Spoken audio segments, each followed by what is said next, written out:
To value data accurately, you basically need to identify end use cases. And so that's really the starting point of valuing any piece of data, is to say, look, what are the end use cases for that data? How can I put that data to work? So for example, maybe I have a set of traffic data, and one potential end use case for that traffic data could be enabling live routing around traffic jams, right?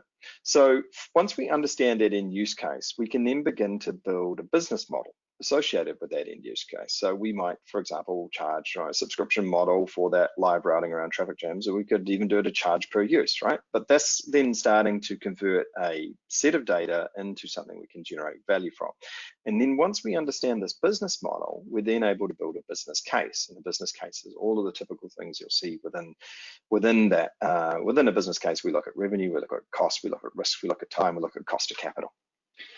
What this valuation enables is that, first of all, it enables you to understand the potential economic return from that data asset in that context. In other words, we have this big data set, traffic data. It could be used in many, many different ways. But what we've done by going through this process is we've now understood how that data is going to be used in that specific context.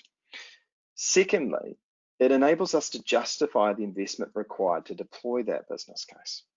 So if I'm going to my CFO, for example, if I'm the CTO and I say, look, I've got this data set and I want to spend $5 million putting it into a form that I can then use it in, any normal CFO should ask the question of, well, what is that going to be worth, right? If you want to spend $5 million, what do I get back for that $5 million? Because if the answer is 500,000, then clearly that's not a good idea. If the answer is 100 million, then clearly that's a fantastic idea. And you simply cannot do that without going through this process of understanding your data set, understanding all the end use cases, building business models, and then building a business case for each specific end use case.